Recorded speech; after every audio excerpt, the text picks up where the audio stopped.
fundamentalmente yo siempre había querido ganarme la vida escribiendo, así que creo que la prensa era el primer sitio al que yo tuve acceso y tuve posibilidad de escribir, y la verdad es que estuve durante unos años maravillosamente.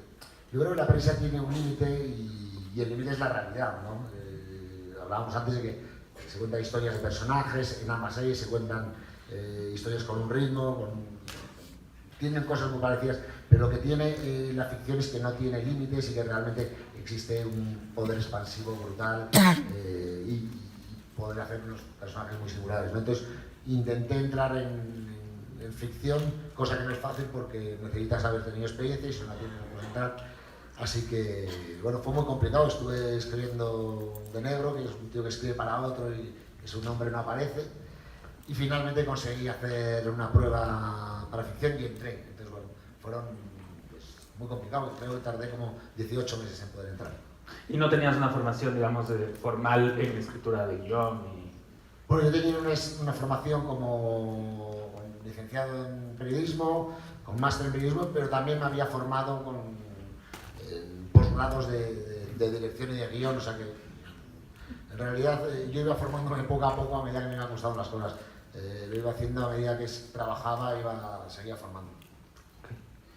Y después de eso, tú estás en Globo un tiempo y sales de Globo y fundas Vancouver Media. Y la primera serie de Vancouver Media es justamente La Casa de Papel. ¿Qué pasa primero? ¿Es huevo o la gallina? ¿Es primero viene la idea de La Casa de Papel y sales? ¿Cómo sucede esa transición? Bueno, yo creo que hay que hablar primero de la etapa de Globomedia, ¿no? La última serie que hicimos ahí es Vis a Vis, y es una serie que era la tercera... ¿La conocéis, Vis a Vis también? Vis a Vis es la tercera serie, la segunda serie, La Casa de Papel es la tercera, de una trilogía de gente encerrada en un sitio. La primera fue El Barco, la segunda fue Vis a Vis, que es una cárcel femenina, y la tercera fue La Casa de Papel, que como sabéis es la fábrica de moneda timbre, que es un atraco, ¿no? Son muchas las razones por las que hacíamos estas series.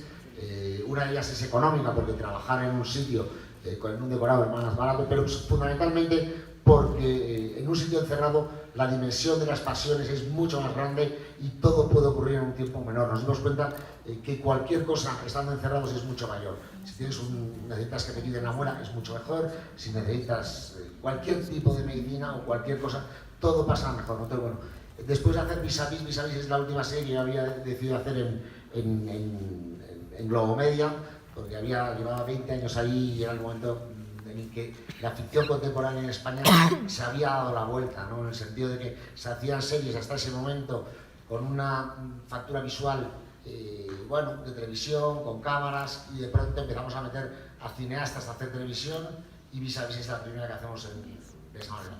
Y ese es el momento que consideré que era el momento del salto, cuando sentí que ya las series se iban a comer al cine o iban a estar a dejar de ser el hermano pequeño que había sido hasta ese momento de la ficción, ¿no? Y La Casa de Papel, me preguntaba si fue antes del huevo. Realmente cuando habíamos cerrado la segunda Vis a Vis y estábamos produciendo La Lata, yo hice aquí cerquita, hice un viaje con unos amigos que recorrimos Panamá City y hasta Bocas del Toro, y en uno de esos hoteles dije, un atraco, y se había grabado todo, y dije, imprimir dinero. Fue uno de esos hoteles en Panamá cuando se me ocurrió, y estábamos pendientes de si se hacía una tercera de Vis a Vis. En aquel momento no se hizo un año más tarde en Fox, y realmente cuando nos dijeron de desmontar el colado yo tomé la decisión de salir, pero la idea se me ocurrió como un mes y medio antes. Bueno, voy a pasar una... Hola. Ya me sacó la idea. Voy a pasar ahora un ratito a Javier. Javier también viene del periodismo. Y paro ahí porque quiero que se encuentren estos dos en el tiempo, ¿no? A veces hacer un viaje. Javier también viene del periodismo, ¿no? Comienza como redactor de la cadena SER y pasa a La Sexta. Forma parte de Al Rojo Vivo, que es un programa político, y luego empieza a trabajar en La Sexta Columna, escribes para prensa, trabajas en cuestiones de economía, y en el 2015 escribes tu primera novela. Misma pregunta, ¿no? Vienes del periodismo, además, el área política y económica. ¿Cómo das ese salto a escribir ficción? Bueno, yo creo que la ficción yo siempre la he llevado, ¿no? De una manera u otra siempre he estado escribiendo ficción, incluso antes que el periodismo, porque para hacer periodismo necesitas un medio de comunicación, pero para escribir ficción necesitas un cuaderno y lo puedes tener a los 13 años o antes. Entonces, la ficción yo siempre la he llevado en paralelo y siempre tenía ganas de escribir una novela. Llegó un momento que tuve el hueco y lo hice por distraerme. Yo la escribí muy rápido y ni siquiera tenía intención de publicarla, ¿eh? Era, bueno, una rutina que yo cogí, escribía un capítulo al día, se los iba dando a mi novia y ya terminé y me dijo, públicalo. Y dije, no lo va a querer nadie. Luego sí, me lo publicaron muy rápido y con el tiempo pues me cambió la profesión. ¿Y cómo es eso? ¿Es verdad que tú lees la novela, lo descubres? ¿Cómo se encuentran ustedes? Sí, bueno, yo siempre estamos buscando talento. Realmente la búsqueda, cuando haces ficción, yo creo que cuando haces series buscas talento en cualquier sitio, ¿no? Y buscamos talento, por supuesto, en posgrados, en posgrados de guión, en periodismo. Y yo quería incorporar a los escritores a ese banco. Entonces, cada verano me leía 20 o 25 novelas y elegía un escritor cuando iba a hacer La Casa de Papel, leí su novela, que era una novela bastante delirante, y me pareció que tenía que ver con una serie bastante delirante que era La Casa de Papel en aquel entonces, y quedamos. Yo no sabía que trabajaba llamé a un escritor, no sabía que trabajaba en la tele, y nos conocimos en un bar, y él me dijo que no había escrito un guión en su vida. No solo que no lo había escrito, sino que no había visto uno y no sabía cómo era. Sí. Yo le dije, yo si quieres voy, pero no sé ni cómo son. Y la verdad que siempre me lo he preguntado y me dijo, no pasa nada por eso, yo te enseño. Y fue muy fácil, fue así. Yo es coordinador coordinador de guión de la tercera temporada de La Casa de Papel. Y yo lo cogí en la primera con 2 o 3 escritos. O sea que es un chico con una trayectoria brillante. Ya tengo aquí, ya volvió este aparatito. ¿Dirían ustedes que tiene que ver el periodismo, el trabajo con lo real, la investigación, para lo que ustedes han conseguido en términos de ficción? Yo por mi experiencia, que el salto ha sido muy traumático, ¿no? Podría haberlo sido, y luego me he dado cuenta de que no. Porque tiene muchos... Yo he estado escribiendo televisión 10 años en periodismo, pero yo no noto muchas diferencias Yo dirigía un programa de reportajes de política y economía que eran 50 minutos de tele a la semana, con temas muy duros, y tenías que conseguir que eso no fuese aburrido. Entonces, es un proceso de escritura muy exigente, porque al final tu dato es tu vida. Yo necesitaba hacer más de un 7%. En el prime time de los viernes. Meterte ahí con política y economía es un suicidio. Bueno, pues el programa 7 años después sigue vivo. Y entonces esa exigencia de seducir todo el tiempo, yo la noto en el periodismo, la he notado escribiendo opinión, o la he notado en la radio, o la he notado en la ficción. Es decir, escribir es seducir en un sitio o en otro. ¿Para qué? Para que la gente te siga mirando. Sí, nos hemos criado, además, yo he aprendido a escribir ficción y a producir series en televisión generalista, con cortes de publicidad y con el dedo muy sensible del espectador a cambiar si algo no le gusta, ¿no? Entonces, eso ha ido generando o formando una autocrítica que yo creo que es lo fundamental para escribir o para hacer cualquier cosa relacionada con la creatividad, no la autocomplacencia. Entonces, al final la publicidad, que es algo que todos denostamos, pero es algo muy bueno para conseguir aprender a cautivar al público, a seducirlo, a que no se vaya, y para eso tienes que utilizar pues todas las herramientas al alcance, ¿no? Te conviertes en un experto trabajando con publicidad, esta es la verdad. Muy bien. Bueno, pasemos a La Casa de Papel, ¿no? Pasemos a La Casa de Papel. ¿Tienes un clipcito? ¿Quieres mostrar antes de algo o arrancamos? Según vayamos hablando, podemos, como queráis. Vale. Ok, digamos, creo que en general, en mi caso muy personal, una de las primeras cosas que atrapa muchísimo de La Casa de Papel es la factura, ¿no? Es la factura y el concepto de la temporalidad. Vamos a contar una historia que sucede en, corrígeme si me equivoco, 3 días. 130 y tantas horas en las 2 primeras temporadas. En las 2 temporadas, claro. Pero en la primera temporada, al principio, bueno, tienen ellos que salir en tanto tiempo específico. ¿No se escucha? Tienen que salir en tanto tiempo específico de la casa. ¿Cómo te metes primero a eso? Ahora hablaste del encierro, ¿no? Y lo importante que es el encierro.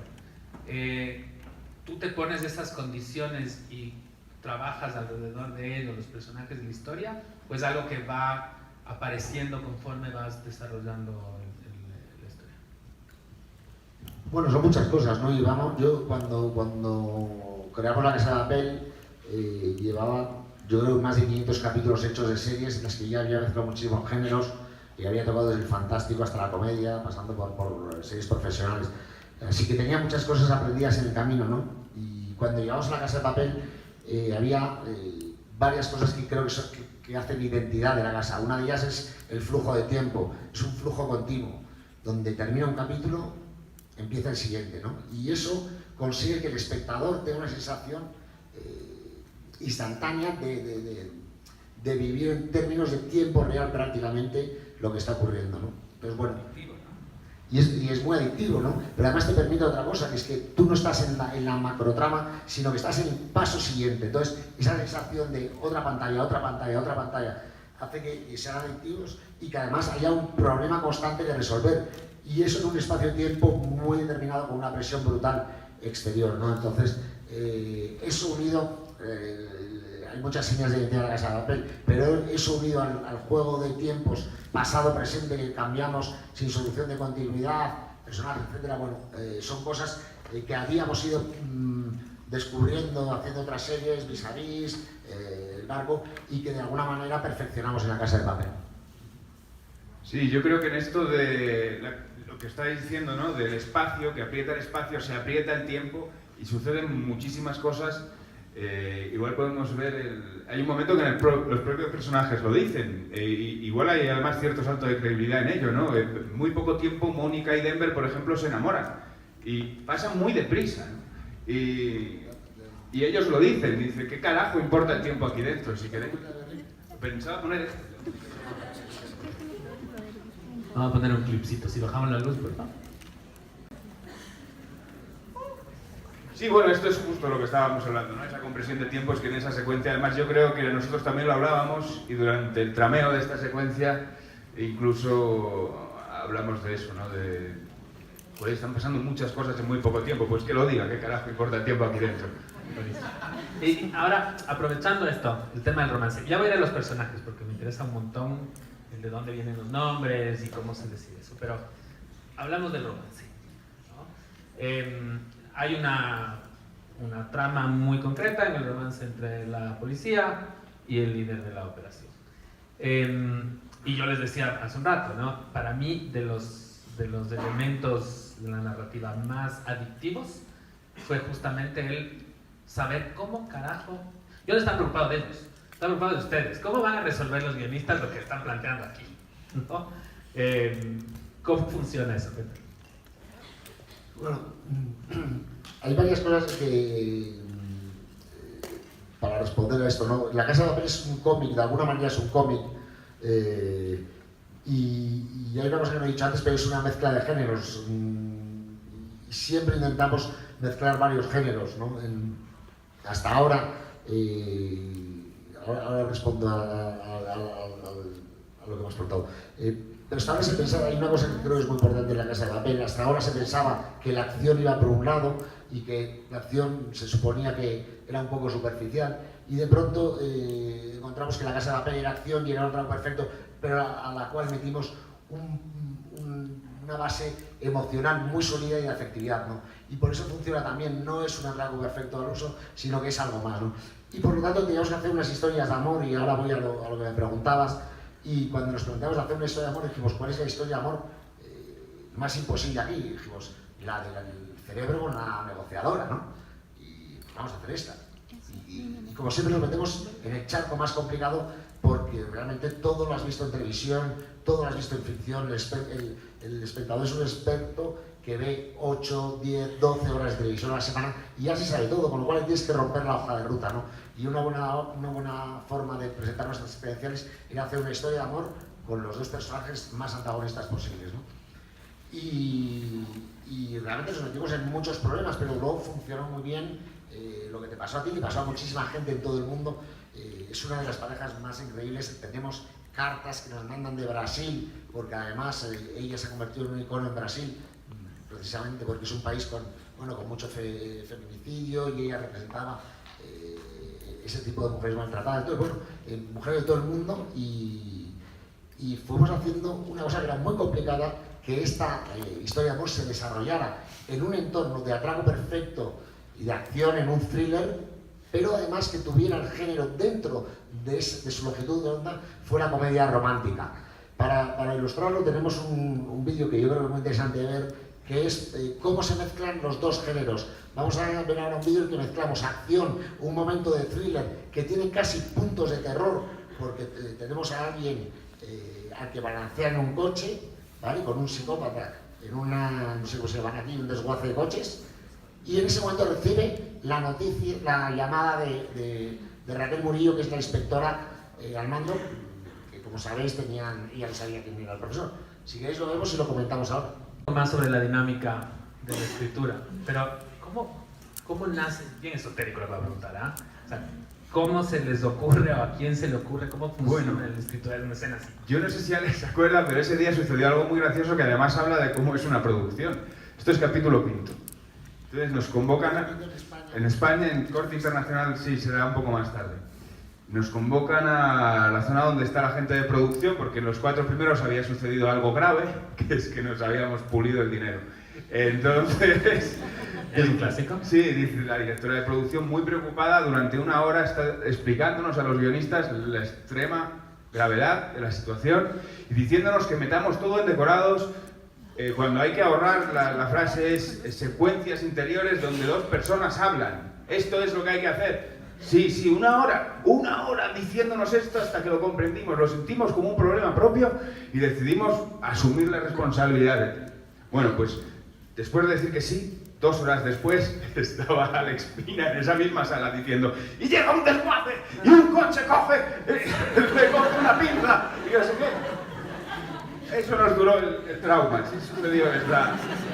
Solo había un cambio, que es que pensamos al principio en un electroimán, porque nos hacía mucha gracia que cuando se posa el imán encima del coche le hicieran las gafas al profesor. ¡Pah! Pero buscamos muchísimos y no encontramos ninguno con imán.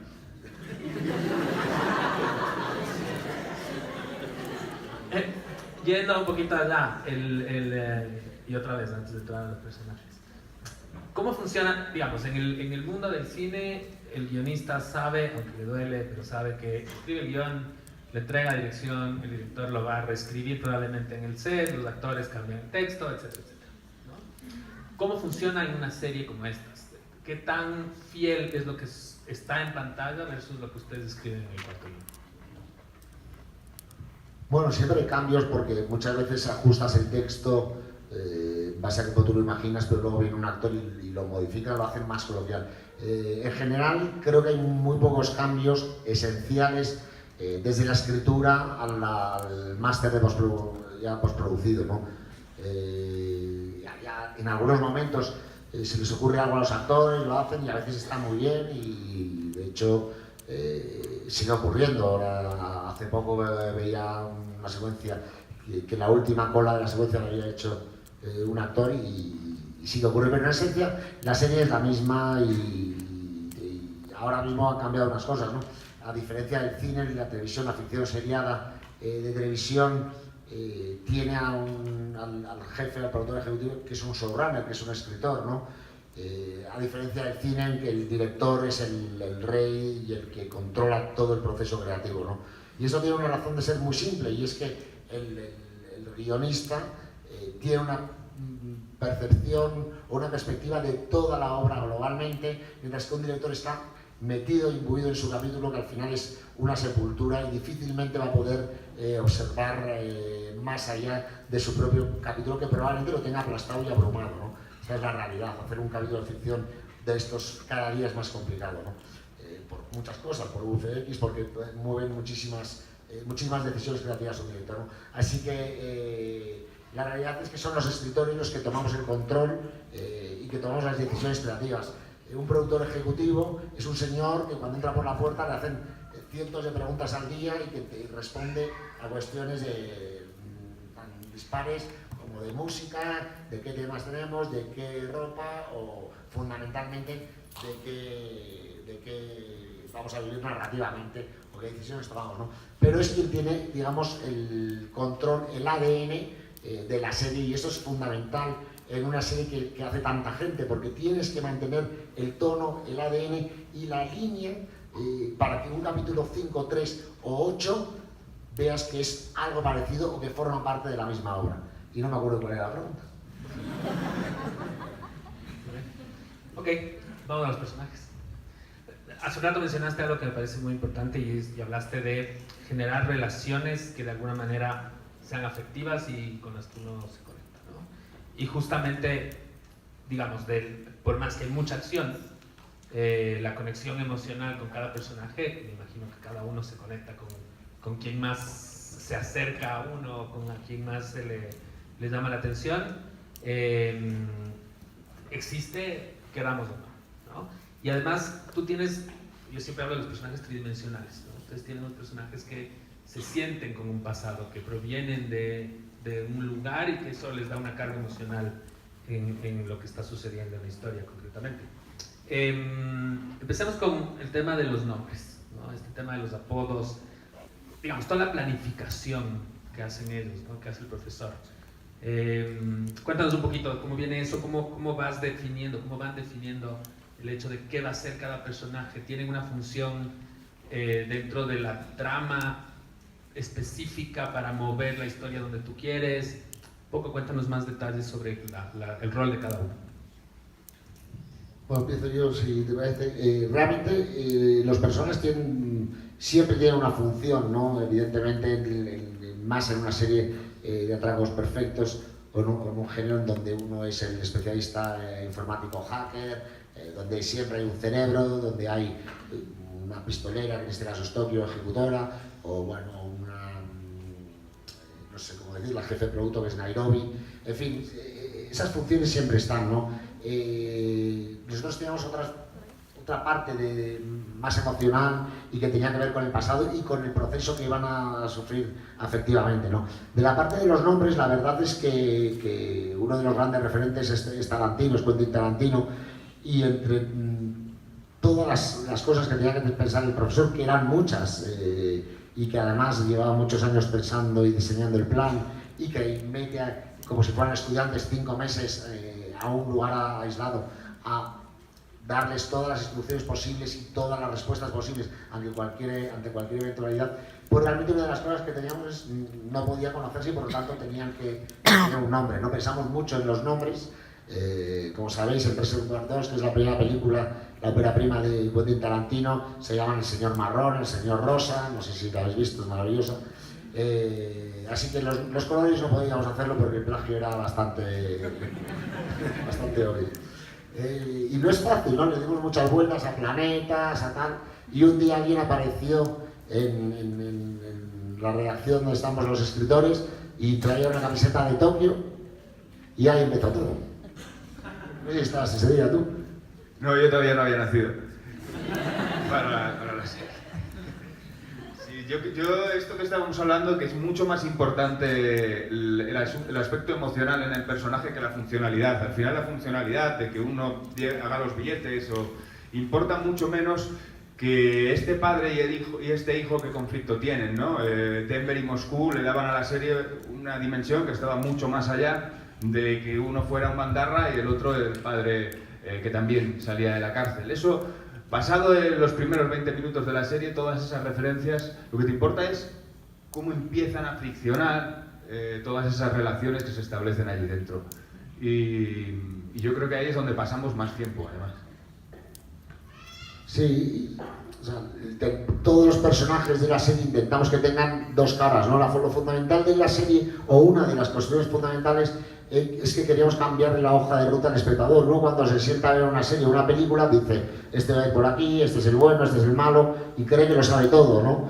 Y realmente las series que intentamos hacer en Vancouver, o las que creo que son más estimulantes son las que te rompen, te parten por la mitad y tu apuesta de por dónde iban las cosas te la cambia, ¿no? Pero os hagáis una idea, nosotros queríamos que el espectador tuviera un gran conflicto entre el bien y el mal, o entre el concepto moral del bien y del mal, ¿no? Constantemente le cambiamos el foco moral de dónde están los buenos y los malos y dónde está la ética y la moralidad, ¿no? Y en ese sentido hay una anécdota muy buena que cuando nosotros llegamos con las directoras de casting, les habíamos mandado una separata, era una de las primeras reuniones, y era una separata de Berlín, que creo que tenemos aquí la secuencia, y cuando la habían leído me dicen, pues, vosotros no podéis hacer esto lo tenéis que quitar, se os va a echar todo el mundo encima, es un momento en el que lo femenino es una lucha que tenemos que llevar todos. Bueno, y yo le dije, por supuesto, pero ¿qué tiene que ver eso con que haya un personaje con unas características? Es como decir, no podemos hacer asesinos, ¿no? La ficción va por otro lado y no tienes que tener miedo a que tu personaje tenga unas determinadas cualidades, ¿no? Nosotros teníamos un personaje como Berlín que le habíamos metido todas las cualidades negativas. Era misógino, era absolutamente egocéntrico, narcisista, era cruel. Y sin embargo, teníamos en mente hacer que el espectador terminara adorándole. Y la separata, la secuencia a la que se refería la directora de casting que nos dijo quitarla, es la que les vamos a enseñar ahora. Es entretenido, y luego consigue tener una visión lateral, singular, y es explosivo cuando habla, tiene monólogos, diálogos, y por lo tanto amplía muchísimo tu capacidad de entretenimiento. Al final, escribir a un personaje así es un uso porque amplía mucho la libertad de un escritor, ¿no? Y es singular en su forma de enfocar los diálogos, cosa que el espectador desea porque está acostumbrado a ver cosas muy similares. Toda la ficción se clona. Estamos acostumbrados a ver ficción desde muchísimos años en las que hay un hombre agarrado que se va soltando la cuerda y parece que se va a caer y al final no se cae, ¿no? Entonces, toda esa ficción se ha ido clonando, por lo cual estamos obligados a darle al espectador cosas nuevas y yo creo que hay que darle estímulos nuevos, aunque sean aparentemente tan complicados como el de Berlín.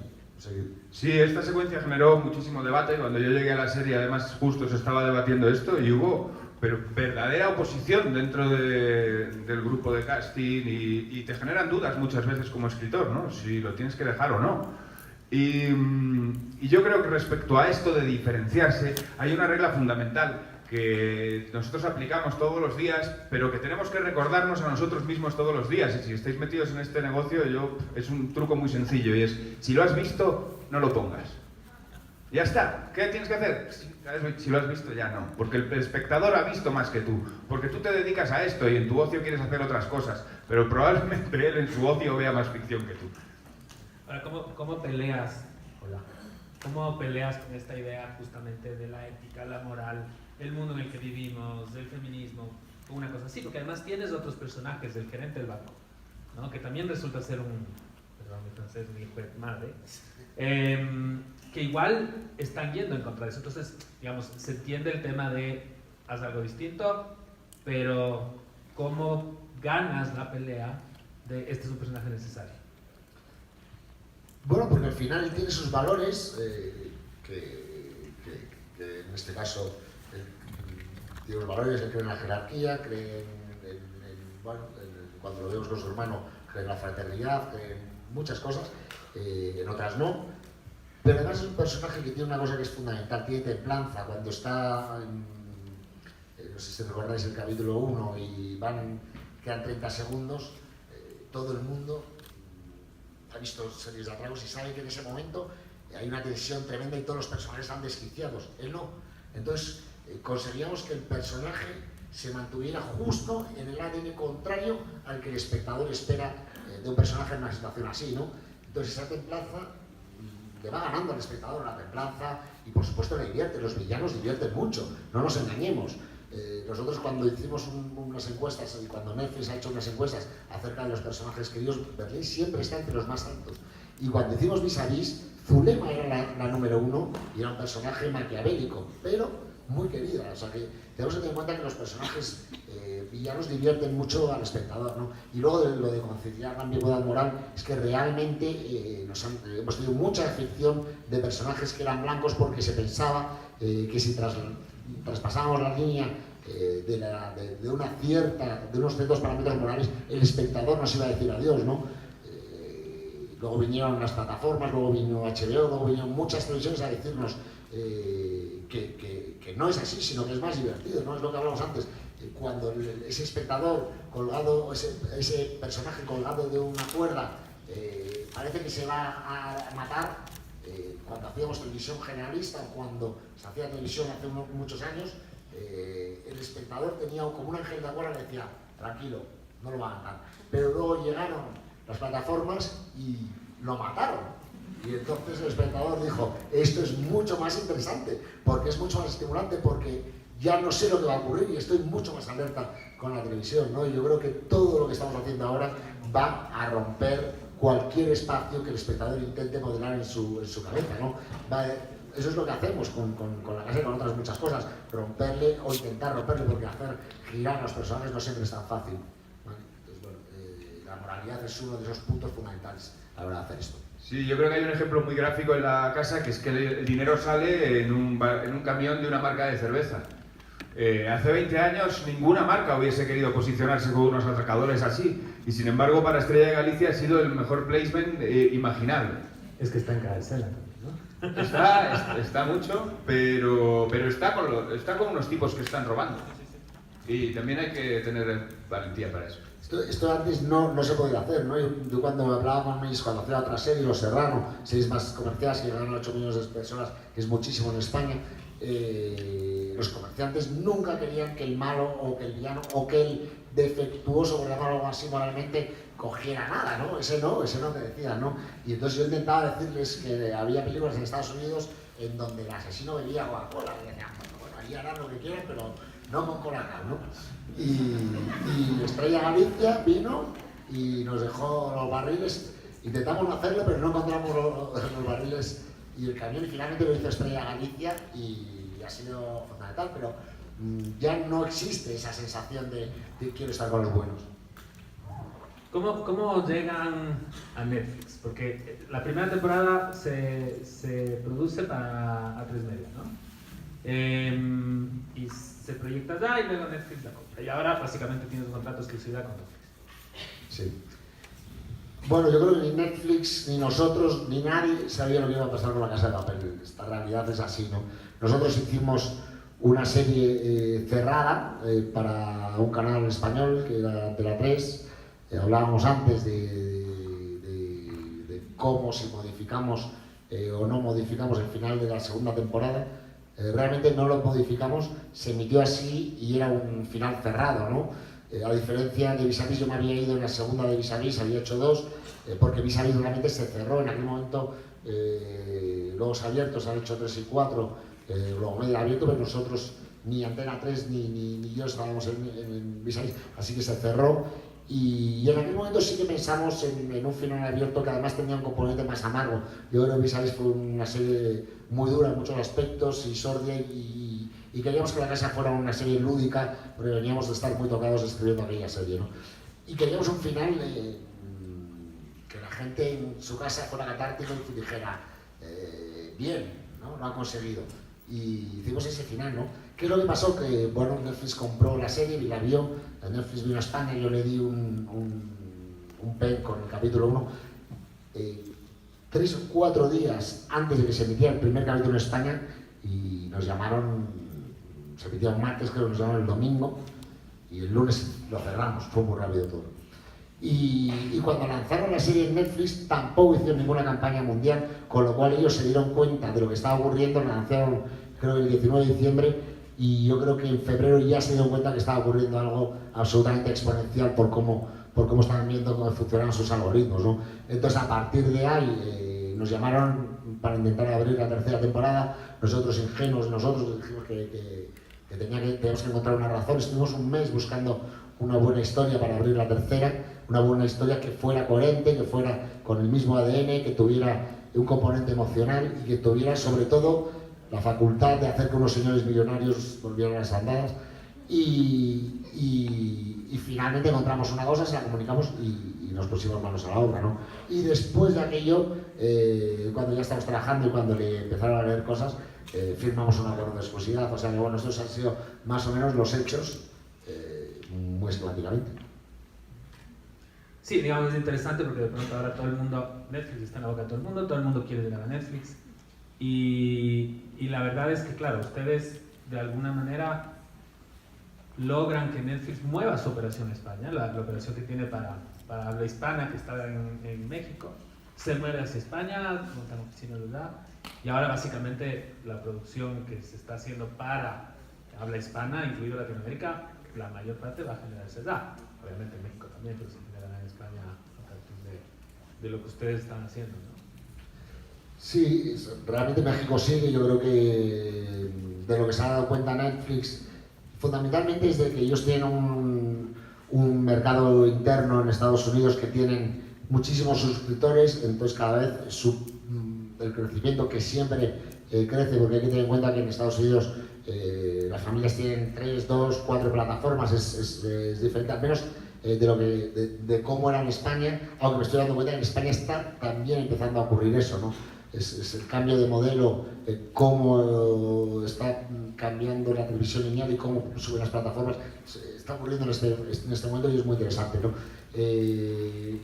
Pero realmente lo que se dan cuenta es que hay un mercado exponencialmente brutal, que es el mercado del hispanohablante, el mercado latinoamericano, iberoamericano, mediterráneo, y de pronto se dan cuenta que las series que se hacen en España o que se pueden hacer en España tienen una cosa, y es que hemos aprendido a rodar de forma muy barata con la crisis, obligados a vender al exterior porque no teníamos suficiente dinero en el mercado interior y estábamos obligados a vender, con lo cual hacíamos una factura, aprendimos a hacer una factura brutal en términos de edición de fotografía, bueno, en términos de técnicamente, postproducción, en los aspectos. Llevamos, digamos, la cinematografía, la metimos en la serie y comenzamos a tener un nivel muy alto de calidad. Como veis, la Casa de la Peli y Salís tienen una factura muy poderosa, pero además tienen una dirección visual brutal, ¿no? No hay más colores primarios, en Vis a Vis solo hay uno, que es el amarillo, y en la casa solo hay uno, que es el rojo. No veréis otros colores, ¿no? Esto da mucha identidad, no hemos hablado de ello, pero da mucha identidad, al igual que otras cosas, como la máscara, ¿no? Que hablaremos luego. Pero lo que se dan cuenta es que tenemos un gran nivel en España, que hemos aprendido con la crisis a rodar de una forma muy eficaz, y se dan cuenta que el mercado del español es tremendamente poderoso y llega a 350 millones de personas, con lo cual es una decisión relativamente lógica y que tiene mucho sentido. Ellos tenían en Ámsterdam parte de su centro y parece que tiene menos sentido que tenerlo en España.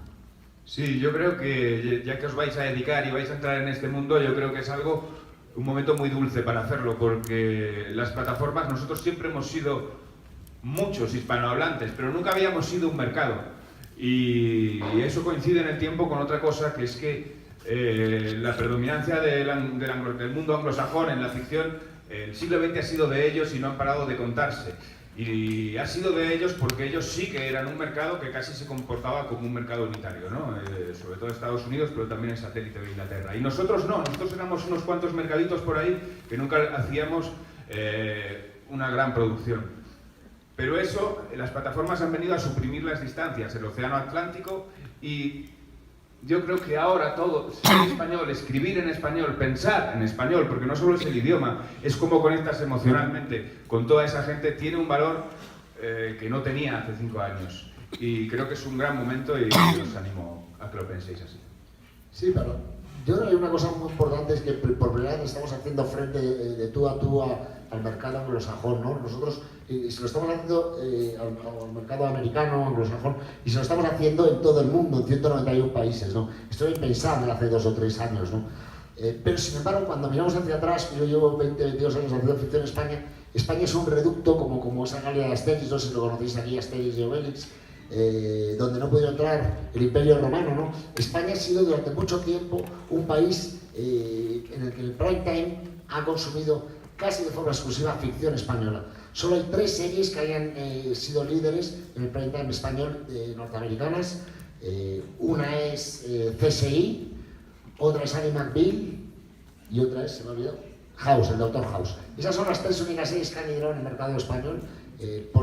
Fuera de esas 3, que son excepciones, han liderado la ficción, ¿no? Entonces, hemos conseguido, además de liderar en nuestro país, hacerles frente en todo el mundo. Evidentemente, todavía son ellos quienes mandan, pero empezamos a tener algo que decir en este mercado, ¿no? Yo creo que la forma de pensar, la emoción latina, la afectividad exponencial latina, que es 3 puntos, 4 puntos por encima de la de los anglosajones, ahora estamos trabajando con gente de Inglaterra, es brutalmente diferente y yo creo que tenemos mucho que decir en ese aspecto.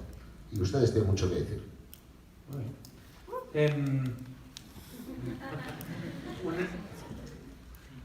Básicamente la Casa de Papel se vuelve un referente cultural, ¿no? Y lo que tú dices, cruza fronteras. En Ecuador, no sé si supieron, pero un expresidente utilizó la canción que cantan de la Revolución Mexicana. Espera, chao. La utilizó para su campaña aquí en Ecuador. Y le cambió la letra y... Interesante. ¿Prometía falsificar dinero?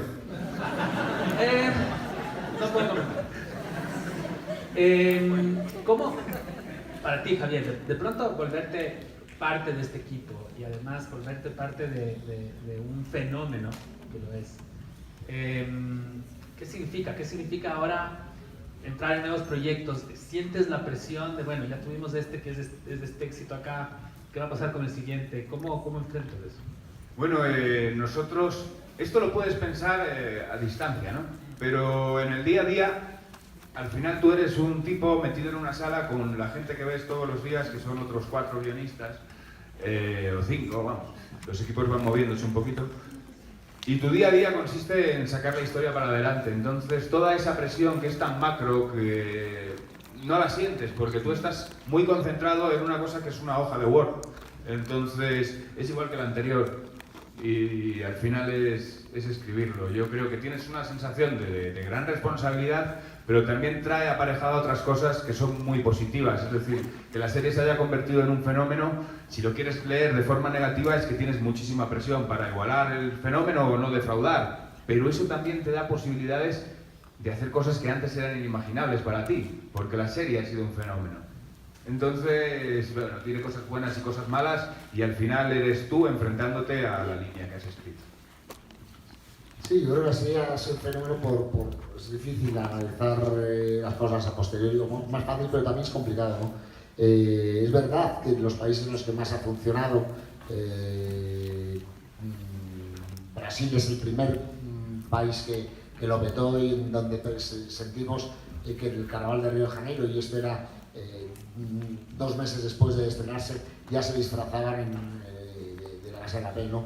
Pero de pronto nos empezamos a dar cuenta que había una sensibilidad en muchos de los países en los que estaba triunfando, en el que tenían, algunos escepticismos con sus gobiernos, o tenían problemas sociales, problemas económicos, problemas de algún tipo, ¿no? O de corrupción, o de credibilidad.